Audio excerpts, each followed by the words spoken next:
Alléluia, Alléluia, Alléluia. Alléluia, Alléluia, Alléluia. Venez à moi, vous tous qui peinez, sous le poids du fardeau, dit le Seigneur. Et moi, je vous procurerai le repos. Alléluia, Alléluia, Alléluia. Le Seigneur soit avec vous. Évangile de Jésus-Christ selon saint Matthieu. En ce temps-là, Jésus prit la parole et dit, « Venez à moi, vous tous qui peinez sous le poids du fardeau, et moi, je vous procurerai le repos. Prenez sur vous mon joug, devenez mes disciples, car je suis doux et humble de cœur, et vous trouverez le repos pour votre âme. Oui, mon joug est facile à porter, et mon fardeau léger. » Acclamons la parole de Dieu.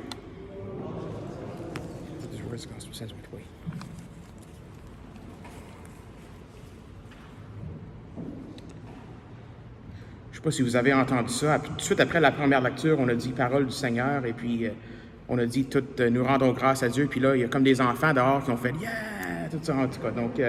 Donc la parole de Dieu, c'est quelque chose qu'on peut toujours applaudir, qu'on peut toujours retrouver dans la joie. Surtout, cette première lecture aujourd'hui qu'on entend, on entend Moïse qui demande au Seigneur, mais c'est quoi son nom? Ça nous rappelle un peu de ce que Adam a fait dans les premiers chapitres de la Bible, dans le livre de la Genèse. C'est lui qui a nommé tous les animaux, toutes les créatures. Et là, Moïse qui fait face à un inconnu, si on veut, il se demande, mais c'est quoi qu'on te nomme? C'est qu'est-ce que tu es? Et puis, la réponse de Dieu, c'est que je suis qui je suis. Je suis qui je suis. Si quelqu'un te demande, mais c'est quoi ton nom? Tu diras, mon nom c'est je suis. Donc ça, c'est devenu le nom, ça c'est le nom de Dieu. Donc en fait, dans la Bible, on va voir souvent peut-être les 4 lettres qui signifient ce mot-là, je suis, c'est le tétragramme qu'on appelle. Donc c'est un nom que même encore aujourd'hui, le peuple juif ne prononce pas ce nom-là. Même dans la Bible, c'est pas vraiment ces lettres-là qui sont dans la Bible, mais un autre mot qui remplace. C'est évident en anglais, quand je lis la Bible en anglais, ça dit Lord, ça dit L-O-R-D en lettres majuscules. Donc ça représente le nom de Dieu. Donc je pense que c'est un bon temps pour réfléchir, mais qu'est-ce que ça veut dire, ce je suis? Et puis, heureusement pour moi, et peut-être malheureusement pour vous, en tout cas, faut parler de la philosophie un peu, parce que c'est un peu, ça peut devenir un peu compliqué de comprendre, mais il faut comprendre que je suis, c'est comme ça. C'est comme ça veut dire l'existence. Hein? C'est au niveau de l'être. Donc moi, j'existe d'une certaine manière. Vous existez aussi d'une certaine manière. Comme le pupitre ici existe, mais d'une certaine manière. On est un peu confiné, notre existence est confinée par notre corps, si on veut. Donc, il y a différentes formes d'existence de l'être qui existent sur cette planète, dans toute la création. Et donc, il y a aussi une hiérarchie de l'être, d'existence. Et donc, des roches, des animaux, des plantes, des humains, et aussi les anges. C'est toute la créature, c'est toute l'existence. Et là, on a Dieu qui se dit « je suis », il est l'être comme tel. Il est l'existence comme tel. Donc, ça ne veut pas dire qu'il est comme... On peut être tenté de dire qu'il est un être suprême. Mais ça, c'est un peu erroné d'essayer de comprendre Dieu comme cela, parce que ça veut dire que, on va pouvoir le comprendre.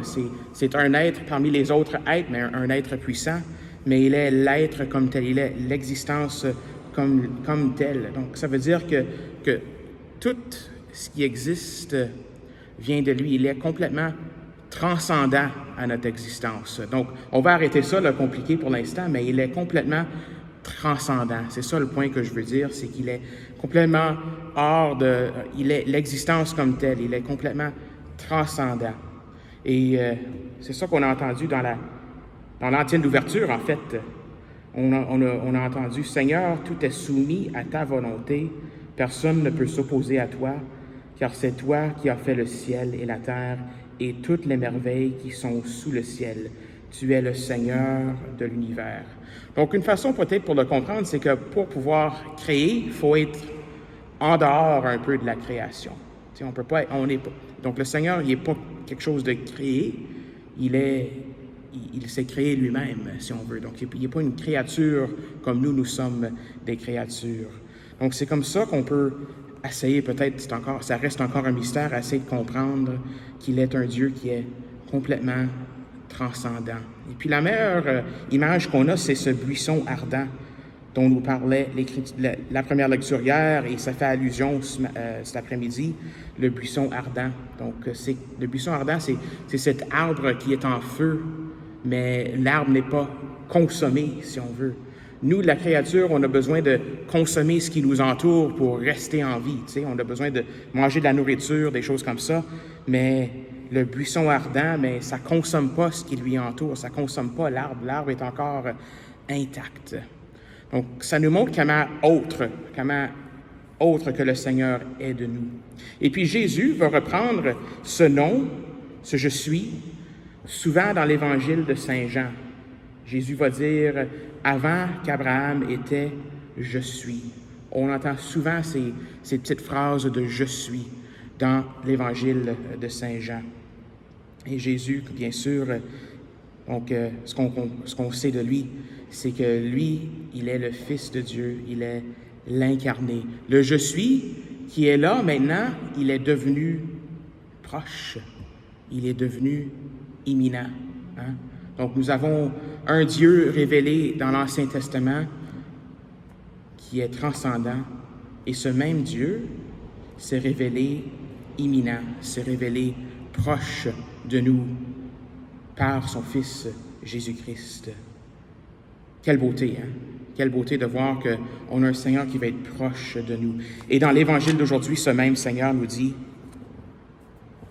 je vais le retrouver ici, ce même Seigneur nous dit, « Venez à moi, vous tous qui peinez sous le poids du fardeau, et moi je vous procurerai le repos. » Ce même Dieu qui est transcendant, qui est autre, qui est l'auteur de tout ce qui existe, il nous donne le repos, veut nous donner le repos. Et le repos ici, ça ne veut pas dire c'est pas comme être assis sur son divan puis rien faire, manger des sacs de chips, des affaires de même. C'est pas un couch potato, comme on dit en anglais. Ce repos que le Seigneur nous donne, c'est l'image qu'on a dans la première lecture, c'est la terre promise. La terre promise avec le lait et le miel. C'est union avec lui, c'est toujours la louange de lui. Ça, c'est le repos que le Seigneur veut nous donner de façon perpétuelle. Et nous avons un goût de cela à chaque fois que nous célébrons ensemble, que nous recevons l'Eucharistie.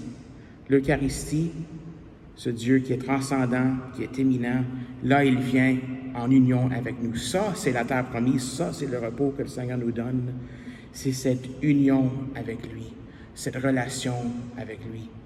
Alors aujourd'hui, que cette Eucharistie, peu importe si les troubles que nous avons, les fardeaux que nous avons, les inquiétudes que nous avons, que ce soit pour nous, aujourd'hui, un temps de repos. Un temps de repos parce que nous sommes en communion avec celui qui est, tout simplement, avec celui qui est à la source de notre existence.